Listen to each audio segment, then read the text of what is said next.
É isso aí, pessoal. Mais uma dica para você hoje que vai fazer o concurso da Receita Federal do Brasil. Professor, estou esperando ansiosamente esse concurso. Então tá bom, você e eu estamos todos esperando esse concurso porque nós temos um propósito. Vem nessa outra câmera aqui. Nós temos um propósito. Nós vamos invadir a Receita Federal. Fica firme nesse propósito. Esse é o propósito, você está entendendo? Então fica firme no propósito.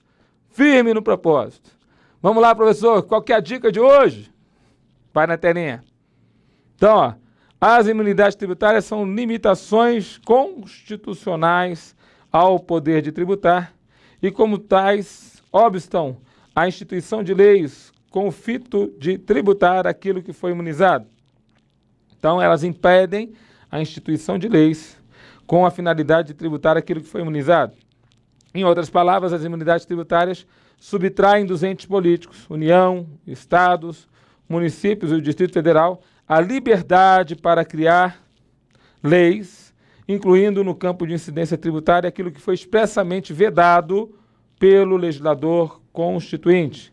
Elas são verdadeiras barreiras intransponíveis, gostei desse nome, né? São verdadeiras barreiras intransponíveis, cujo efeito afeta diretamente a competência tributária e bloqueia em absoluto o poder para criar leis.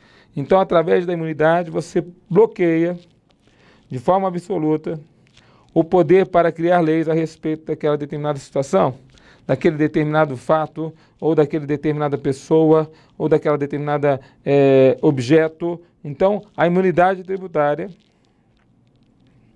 mais os princípios limitadores da ação do fisco, compõe o que nós chamamos das limitações ao poder de tributar, que é um tópico do edital de muitos concursos, né? O pessoal conhece aqui a limitação ao poder de tributar como tópico de muitos concursos. Olha aqui para mim. As limitações ao poder de tributar normalmente são estudadas de duas formas.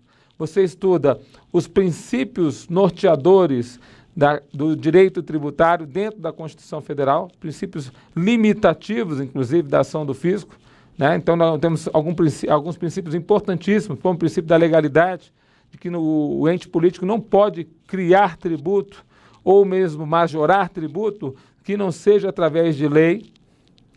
Nós temos também princípios importantíssimos, como o princípio do não confisco, previsto no artigo 150, inciso 4 da Constituição Federal, de que o tributo não pode ser criado com efeito confiscatório que arrancar toda a riqueza do contribuinte.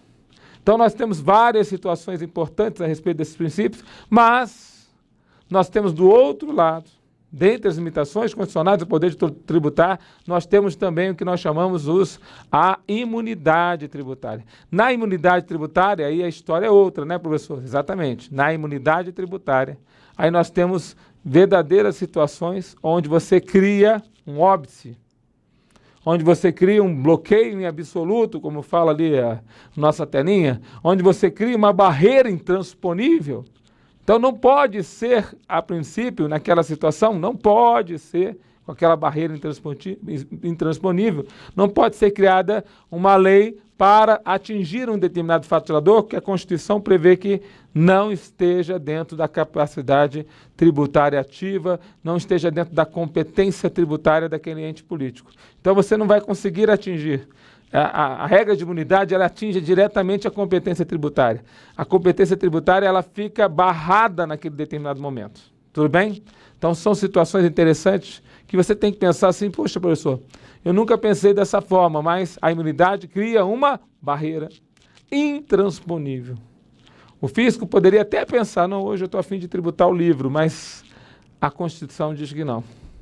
Hoje eu estou pensando em tributar o partido político quanto ao seu patrimônio. Puxa, mas a Constituição diz para não tocar, né? Então, algumas situações estão previstas. Vamos lembrar lá a saída interestadual de petróleo, derivados de petróleo e energia elétrica. Eu estou a fim de tributar isso quanto ao ICMS. Não, mas cuidado, a saída não pode ser tributada. A entrada no estado de consumo poderá ser mediante uma lei complementar federal, mas a saída não, porque a Constituição veda. Tudo bem? Pensa dessa forma. Professor, mas tem o ICMS monofácil sobre combustível. Vale a pena uma nova dica para poder falar disso. 5 minutos é pouco, professor, preciso ver a aula toda. Fica firme no propósito. Nós vamos invadir. Com isso, fechamos essa dica. Fiquem com Deus e até a próxima.